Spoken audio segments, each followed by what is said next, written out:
Hi folks, welcome to the latest episode of Social Studies. Today we're going to be looking at source-based assignments. And so I've posted a couple of resources online for you. One of them is the assignment itself. It says Source Analysis Assignment, that's its title. The other one though is Source-Based Assignment Helper. So that gives you a little bit of a run-through of what we'll talk about today. So throughout junior high, in this journey of ours, we're going to be preparing you for several of the source-based assignments you'll see in senior high. And so we're kind of scaling it up as we go along. What is a source-based assignment? So a source-based assignment is where you have a political cartoon, a quotation, perhaps a photograph, and you may have several of them, you may only have one of them. In some of these assignments, you have to compare the different messages of the sources. In another, you're analyzing just one source and then coming up with your own perspective and persuasive essay about that. So that's part of why we wrote a persuasive essay earlier in the year, to give some practice in terms of formulating an argument and supporting it with evidence. Today, though, we're going to focus on supporting those arguments with an analysis of a source. So figuring out what is the source actually saying. Because we have to know what are we either arguing against or supporting.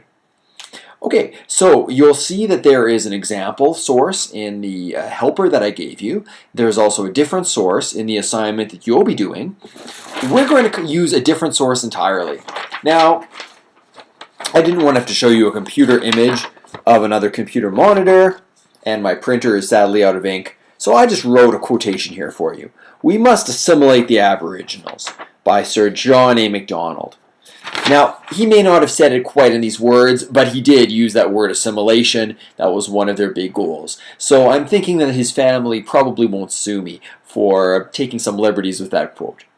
So you will get this phrased in terms of a question. You'll be asked, what do these sources have to say about cultural diversity in Canada? Or to what degree should we support this source's perspective? So you are either just showing your ability to analyze and comprehend a source, to understand it, by comparing several different ones, or analyzing one source and either agreeing with that or disagreeing with it, or maybe partially agreeing with it. And so our question here we'll have, as I mentioned, is to what degree does this quote support cultural diversity? So now when you're writing these in high school, they're often assigned at the same time as tests. So you want to have studied up, know your vocabulary. In this case, if you're a little puzzled, cultural diversity means that we are accepting and enjoying the fact that we have people of many different backgrounds. Cultural diversity. So you'll always have it framed in terms of a question. So, if you've taken a peek at my written assignment helper, you'll see that there's a handy acronym, and that is iPads.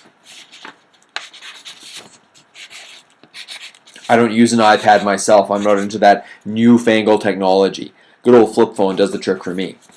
So what does iPads mean, and how is it going to help us? Well, it says right there in your sheet, but in case you're having trouble getting to that, it means the issue.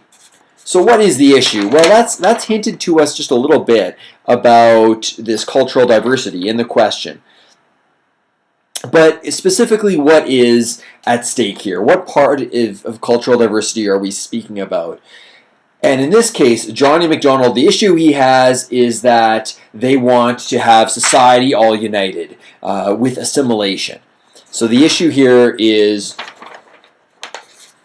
creating a unified society. Now, I suppose I could have given a little bit more of the quote that John A. Macdonald said. He basically said that in order for them to exist in our society and function, they would need to assimilate.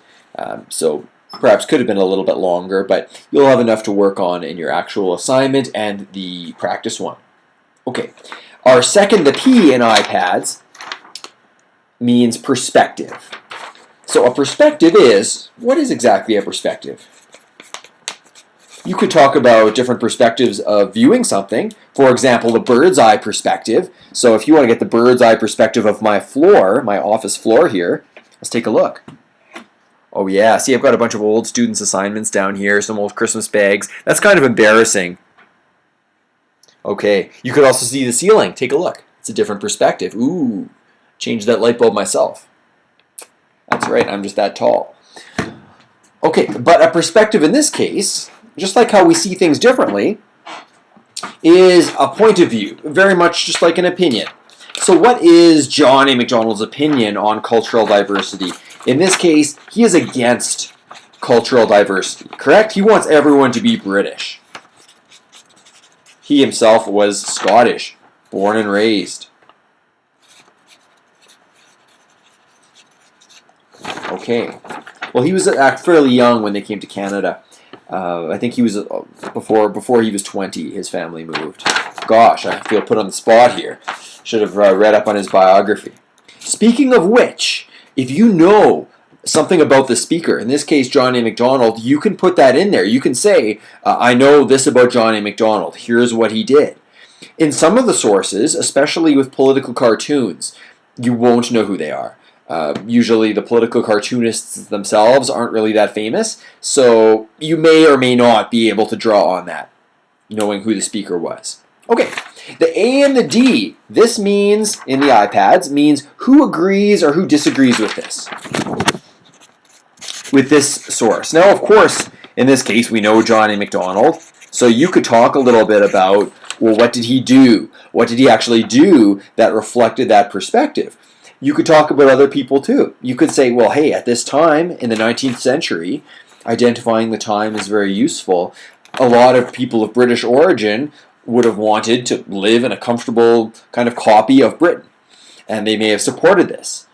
Other people, such as French Canadians, First Nations, they may have disagreed with this because they were in a fight to try to maintain their culture.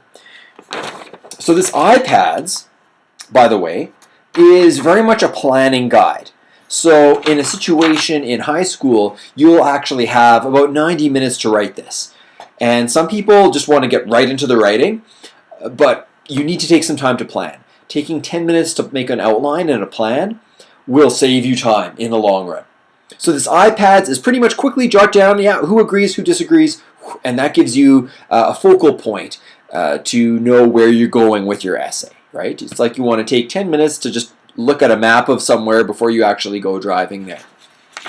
Okay, so we're almost there now. We're almost there. Support. What is... Sorry, I'm just trying to get it in front of the camera. I'm not deliberately waving this so you can't see it. Oh my goodness. Joy in the suffering of others. But no, the S doesn't stand for suffering. It stands for support. So can you give evidence, giving some context into what's happening? And now, if you're talking about who agrees or disagrees with the source, and you can talk about where they're coming from, that is already your support. So if we can talk about, well, here's, I know what the government did about this for assimilation. We'll talk later in our course about the residential schools. We've already talked about Lord Durham's report, how he wanted to assimilate the First Nation, no, not the First Nations, the French Canadians. And so you can use those examples when you're discussing who would agree or disagree. If you've got examples there and solid evidence, it shows that you know what the source is talking about. So in high school, and actually later on in junior high, you'll be asked to compare multiple sources to say, okay, now that I've looked at two different sources, and you pretty much do a paragraph each. Using this iPads model, you are writing one paragraph to explain these things about that source. And so one paragraph in grade 7, really not a whole lot here. Later you'll be comparing multiple sources. In high school, actually it gets up to 3. But even if you're doing the type where you're putting your opinion, you will still do this for the one source you receive, and then you launch into the persuasive essay to say, okay, he is for assimilation, I am not, and here are the reasons why, just like a persuasive essay, that we shouldn't do that. So if you take a look at the assignment, go through the planning guide first. What I'd like you to do is, before you actually get to writing the paragraph, I want you to just do the iPad's outline. I want you to go through the I, the P, the A, and the D, and yes, even the S. I want you to go through all those and just do very quick point form analyzing that source. So what's it saying? Who might agree or disagree with that? And what are some of the background pieces of information that you can use to prove that that's really what the source is saying. Now, when you get a political cartoon, you may actually want to discuss the details. When you're saying, for example, the source is in favor of assimilation, actually talk about what is drawn in the cartoon. I know it might seem tedious because, yeah, whoever's marking it probably has eyes, but you want to explain that you get the symbolism that is taking place in that picture. Okay, so right now I'm going to just let you get right to it, to the outline where you just go through the iPads. If you feel comfortable, you can go right on ahead to the paragraph. But what I'd like to see from most of you, if not all, is just send me an email with iPads and what you've determined to be true of that source for issue, perspective, who would agree or disagree, and support. And I'll give you some feedback. And once I've done that, then go ahead and write your paragraph. This is pretty much our most major assessment in the rest of our year. And if you can do this, you're well on your way to success through the rest of junior high and senior high. Have yourself a wonderful day, and I can't wait to read your iPads about our political cartoon. Adios.